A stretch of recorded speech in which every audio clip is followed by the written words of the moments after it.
शैतानरजीम बिस्मिल्लाहिर्रहमानिर्रहीम। अस्सलाम वालेकुम। मैं सरफराज अहमद में आपकी खिदमत में हाज़िर हूँ और हेल्थ साइकोलॉजी के सिलसिले का हमारा आज का अगला लेक्चर थेरीज़ ऑफ पेन है। जैसे मैंने लास्ट आपको लेक्चर में बताया कि नेक्स्ट जो हमारी वीडियो होगी उसमें हम थेरीज़ ऑफ पेन के ऊपर डिटेल में बात करेंगे। तो उसी सिलसिले का ये लेक्चर जिसमें हम पेन परसेप्शंस के हवाले से जो थेरीज़ हैं उन के हवाले से आपसे बात करेंगे कि कौन से मॉडल्स पेन के या जो थेरीज़ हैं वो किसने बयान की और उसका मेन जो कंपोनेंट्स है या मेन उसका जो अ, उसकी जो इम्प्लिकेशंस हैं और की कॉन्सेप्ट्स हैं वो क्या हैं। आइए उनके बारे में डिटेल में बात करते हैं।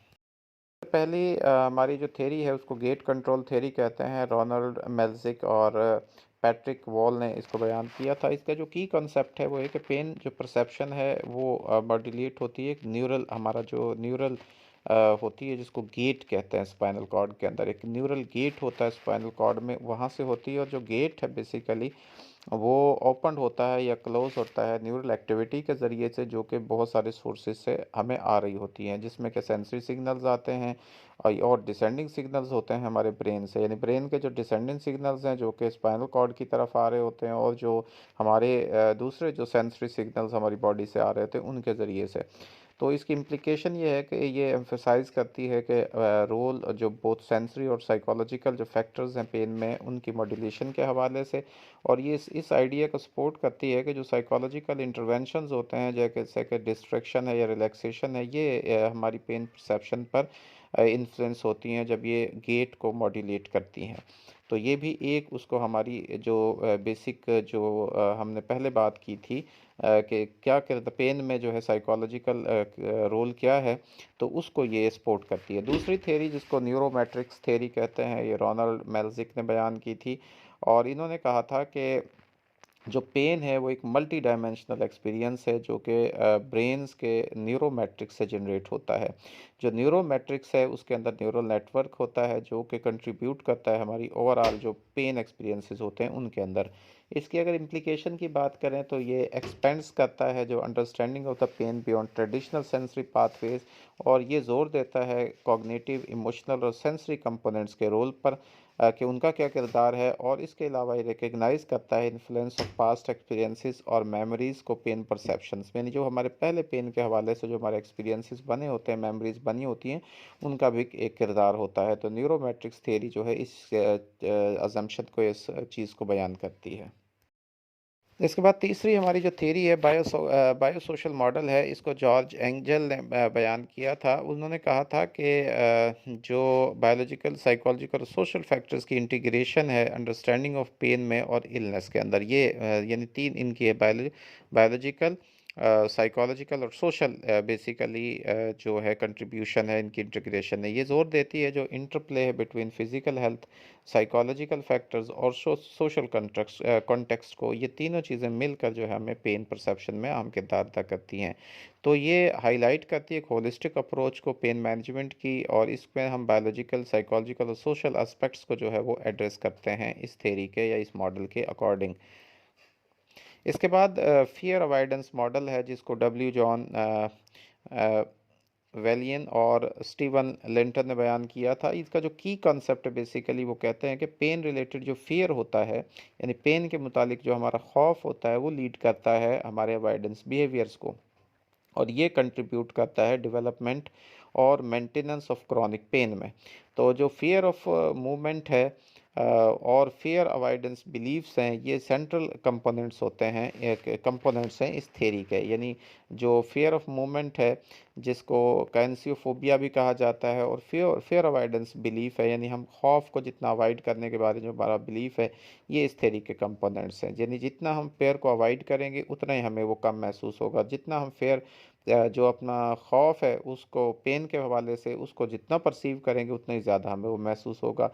तो जो टारगेट फेयर और अवॉइडेंस बिहेवियर्स होते हैं वो इन इंटरवेंशंस के अंदर इसको जो ट्रांजिशन होती है एक्यूट टू क्रॉनिक पेन को उनको यहाँ पर देखा जाता है। ये जो थ्योरी है ये एम्फसाइज करती है कि जो कॉग्निटिव और बिहेवियरल फैक्टर्स हैं प्रोग्रेशन ऑफ पेन में, उनके ऊपर ये जोर देती है। नेक्स्ट हमारी जो कॉग्निटिव बिहेवियरल मॉडल है जिसको जो टर्नर ने पेश किया था, इनका था कि कॉग्निटिव और जो बिहेवियरल फैक्टर्स हैं ये क्रूशल रोल प्ले करते हैं जो पेन को मैनेज करना है और उसको एक्सपीरियंस करना है उसमें, यानी कॉग्निटिव और बिहेवियरल फैक्टर्स।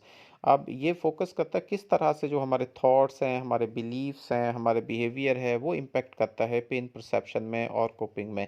यानी हम किसी भी पेन के बारे में क्या बिलीफ रखते हैं, उसके बारे में हमारे थॉट्स क्या होते हैं, और हमारा उस पेन के लिए क्या, उस पेन की परसेप्शन में या उससे बचाव के लिए हमारा बिहेवियर किस किस्म का होता है, ये सारे किरदार हैं। तो इसमें सिंपली हम ये कह सकते हैं, जैसे हमने पहले भी बयान किया था कि पेन के हवाले जो साइकोलॉजिकल फैक्टर्स हैं उनमें भी, कि हमारे जो थॉट्स होते हैं पेन के बारे में या हमारा जो बिलीफ बना होता है वो पेन परसेप्शन में हम किरदार अदा करता है कि हम पेन को कितना फील करते हैं। और इसकी जो इम्प्लीकेशन है कॉग्निटिव बिहेवियरल इंटरवेंशंस के हवाले से अगर हम देखें तो ये इसमें वो टारगेट जो किया जाता है वो मेल अडेप्टिव थॉट्स को किया जाता है और उन बिहेवियर्स को किया जाता है जो कि मेल अडेप्टिव होते हैं, और इसकी मदद से हम पेन आउटकम जो है उनको इम्प्रूव करते हैं।